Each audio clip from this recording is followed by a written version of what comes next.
Good morning boys and girls. So, update sa ating mga kalapate at inakay. So, meron tayong 4 na bagong inakay. Yung 2 anak ni Julio, yung 2 anak ni Julia.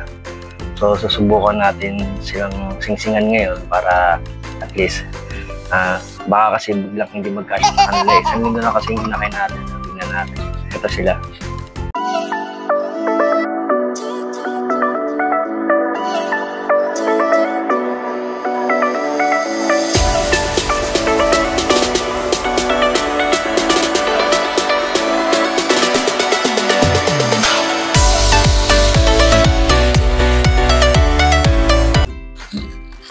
So, yun yung mga kalapate natin. Sa labas sila ngayon eh. Ayan. Ayan, si Julia. So, yun yung iba. So, alam kasi nila kakain na sila ngayon. Kaya, medyo nandiyan sila. Ito yung singsing natin. Ayan. 4 yan, CFL. So, sisingsingan natin yung mga inakay natin. So, ayan yung isang inakay natin. Ayan. So, anak ni Julio yan. So, boys and girls, ayan, si Julio, anak niya si Fiona at si Shrek. So, madumi yung kulungan. Disclaimer ulit sa mga kumakain pasintabi. So, hindi natin siya nilinis mula nung nagkaroon siya ng itlog kasi dati naging ugali natin. Nililinis ko kahit na naglilimlim siya nung nagkakaproblema yung itlog. So, 2 beses nabugukan. Tapos yung plastic yan, tinataas ko na rin para nagkakaroon ng ventilation. Palagay ko kasi doon nagkaroon ng problema kaya hindi nagtuloy yung 2 itlog na 2 beses na pag-itlog niya, hindi nabubuo. So, sayang. So, ayan. Eto, sigurado bukas ang project natin to. Lilinisin ko yan, saka tatanggalin ko yung pagpapalit ako ng buhangin.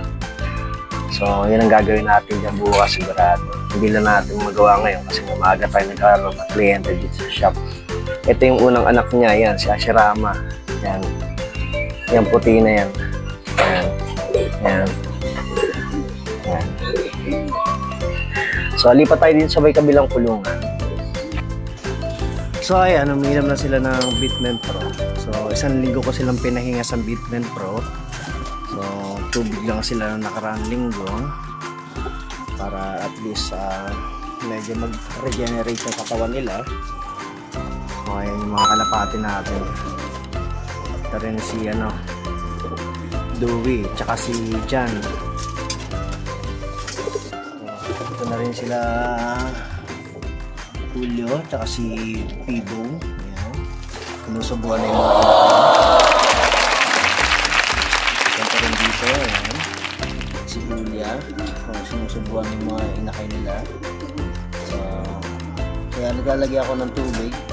Naglalagay ako ng vitamins sa tubig para at least yung inakay nyo kainin din ng multivitamins.